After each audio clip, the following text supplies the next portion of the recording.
There. Hello of it. We're back for a bit of what happens to water at the cathode during electrolysis. So what you saw was what was happening at the anode on the last 10-minute video, and now we're going to look at the cathode. So let's just delete this up equation to get it out of the way, and then let's get going. So like we said before, water's polar, so the hydrogen end is actually slightly positive.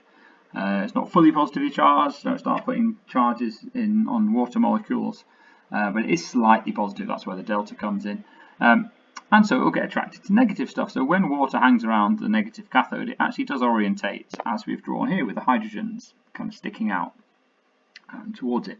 Now, negative electrodes basically give electrons away. They kind of force electrons onto things.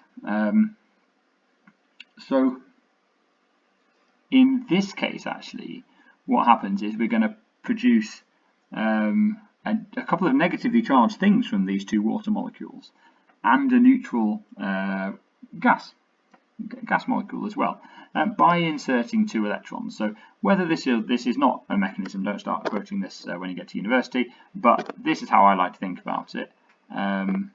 Let's first, again, like we should have a bit earlier on in my last video, start talking about these electrons, where they are in water. Okay, so we've got dot and cross diagram of water, 6 oxygen electrons, and then 2 other from hydrogen. I'm going to put them all as dots.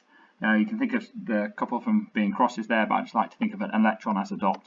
You've got the ones on the top by the line, they're the bonding pairs of electrons, and the one on their own, they're called lone pairs, and they're just on the oxygen. So oxygen feels like it has a full outer shell. It's got 8 here, 6 of them that came from itself, and then you've got 2 also from hydrogen. Actually, it'd be nicer, wouldn't it, if I just made those hydrogen ones a different colour, because then they're still a dot, but they're a different colour. So let's try that.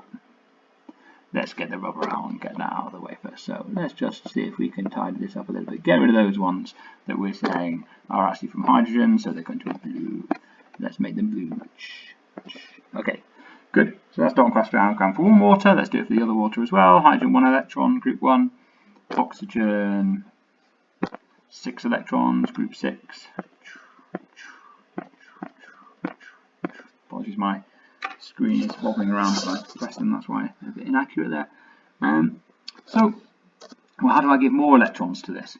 Okay, well, really, if you're going to give more electrons to it, I suppose you're going to make charged things instead of these two neutral molecules. So actually, what I like to think about happening is some electrons, let's call them, make them red now, go from the electrode, a couple of electrons from the electrode, and they actually go and, let's use the highlighter for a second,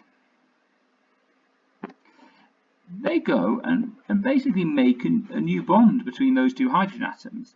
Now, if these electrons do go to that red space and make a new bond between the two hydrogen atoms, then the electrons that were, let's highlight these in blue now, the electrons that were in these bonds that I'm just highlighting here are no longer needed from the hydrogen.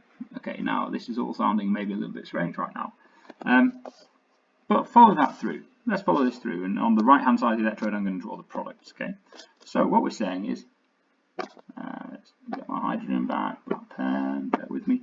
This hydrogen is now bonded to this hydrogen with those 2 new electrons that came from the negative cathode. So these guys, one there, they're the new electrons that make the hydrogen hydrogen bond, and that makes a molecule of hydrogen gas that goes off and is the gas that's formed at the negative cathode. And then what actually else you form is, sorry, let's not make that red. Let's make this black, bear with me. There we go. What else you've got is an oxygen bonded to a hydrogen. Now, these green electrons on the oxygen haven't gone anywhere, so it has its 2 pairs. It has it one that it shared with the other hydrogen's electron that we were doing as a blue one there. And then it's also got that other blue one that used to be sharing with the hydrogen that's now in the hydrogen molecule. And it's green one. Both electrons equally charged and basically exactly the same as each other there. So that's a dot and cross diagram if those electrons in the blue region on the left hand side have just been given to the oxygen atom. Now if you think about what that is now, that's actually the hydroxide ion. So what you've done is you've produced not one hydroxide ion, but you've also done exactly the same. That hydroxide ion charge is not a very nice place, so I'll just get rid of that.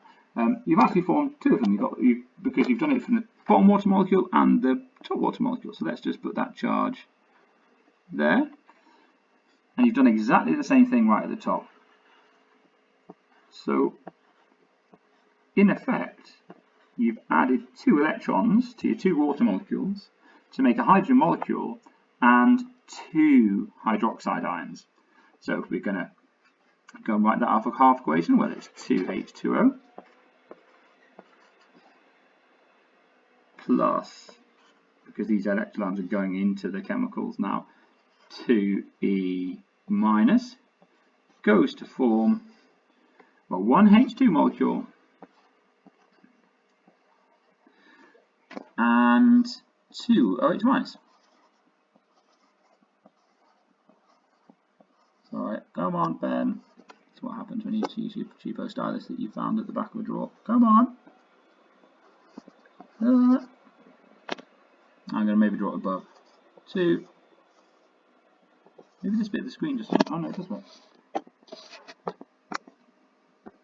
That's going to write it. This is very annoying. Apologies. 2 OH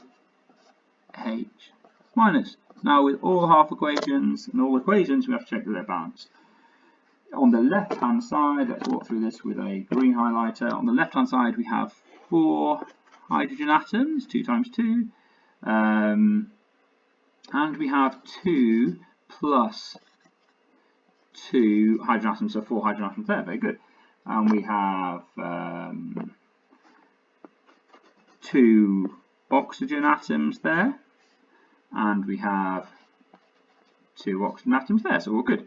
And then in terms of charge, you've got 2 minus charge on the right hand side, 2 minus, and you've got a 2 minus charge on the left hand side. So everything's nice and balanced there as well.